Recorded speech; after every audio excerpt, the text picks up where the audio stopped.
வணக்கம் மக்களே, வாங்க நம்ம தில் கிச்சனுக்கு போகலாம். மசாலா பொரி ஈவினிங் டீயோட காஃபியோட சாப்பிட்றதுக்கு சட்டுன்னு ரெடி பண்ணிடலாம். ஒரு ஸ்நாக்ஸ் வாங்க எப்படி செய்கிறதுன்னு பார்க்கலாம். இதுக்கு நாம் அடுப்பில் ஒரு கடாய் சூடு பண்ணிக்கிறோம். 1 டேபிள் ஸ்பூன் அளவு எண்ணெய் சேர்த்துட்டு தோலோட தட்டின பூண்டு ஒரு 5-6 பூண்டு அதை சேர்த்து ஒரு பெரட்டிட்டு சிகப்பு மிளகா 4 கிள்ளி வச்சுருக்குறோம். அதையும் சேர்த்து ஒரு பெரட்டிக்கலாம். ஒரு கருவேப்பிலை கொத்து சேர்த்து இதையும் ஒரு பெரட்டிட்டு ஒரு கையளவு நிலக்கடலை சேர்த்துக்கலாம். இந்த நிலக்கடலை நம்ம விருப்பத்துக்கு ஏற்ற மாதிரி சேர்த்துக்கலாம். இது வறுக்காத நிலக்கடலை, அதனால் மீடியம் ஹீட்டில் வச்சு ஒரு 4லேருந்து 5 நிமிஷம் வறுத்தோன்னா அது நல்லா மொறுமொறுன்னு வறுபட்டுரும்.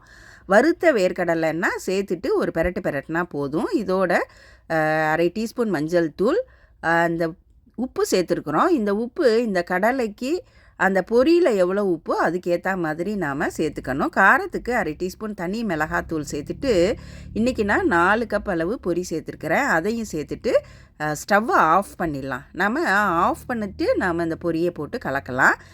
மஞ்சள் தூள் பத்தலைன்னா நம்ம இன்னும் கொஞ்சம் சேர்த்துக்கலாம். நான் அதுக்கப்புறம் ஒரு 1/2 டீஸ்பூன் சேர்த்துருக்கிறேன்.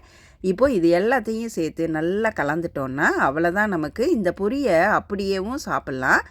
இது கொஞ்சம் நல்லா ஆறுனதுக்கப்புறம் ஒரு டப்பாவில் போட்டு மூடி வச்சிட்டோன்னா எப்பப்போ தேவையோ சாப்பிட்லாம்.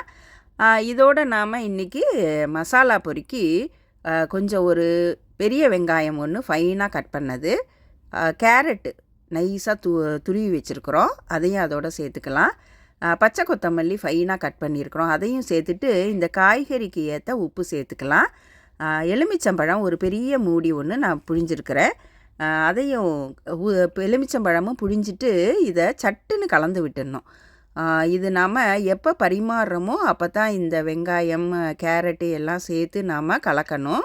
கலந்து வச்சிட்டோன்னா நம்ம இது சாகி ஆயிரும், சொதுன்னு ஆயிரும். அதனால் நம்ம எப்போ சர்வ் பண்ணுறோமோ எப்போ சாப்பிட்றோமோ அப்போ தான் கலக்கணும். இப்போ இதை நல்லா குயிக்காக கலந்து விட்டுட்டோன்னா அவ்வளோதான், நமக்கு சூப்பராக மசாலா பொரி ரெடி ஆயிருச்சு. இது நாம் சர்வ் பண்ண வேண்டியது தான். இதை ஈவினிங் டீயோட காஃபியோட பரிமாறுறதுக்கு, யாராவது கெஸ்ட்டு வந்தாங்கன்னா சட்டுன்னு ஒரு ஸ்நாக்ஸ் ரெடி பண்ணுறதுக்கு, குழந்தைங்க ஸ்கூல் விட்டு வந்தோன்னே கொடுக்கறதுக்கு அருமையாக இருக்கும். உடனே ரெடி பண்ணுற ஒரு ஸ்நாக்ஸு இந்த மசாலா பொரி. நீங்கள் செஞ்சு பார்த்துட்டு உங்கள் கமெண்ட்ஸை கீழே கமெண்ட் செக்ஷனில் கொடுங்க. நன்றி, வணக்கம்.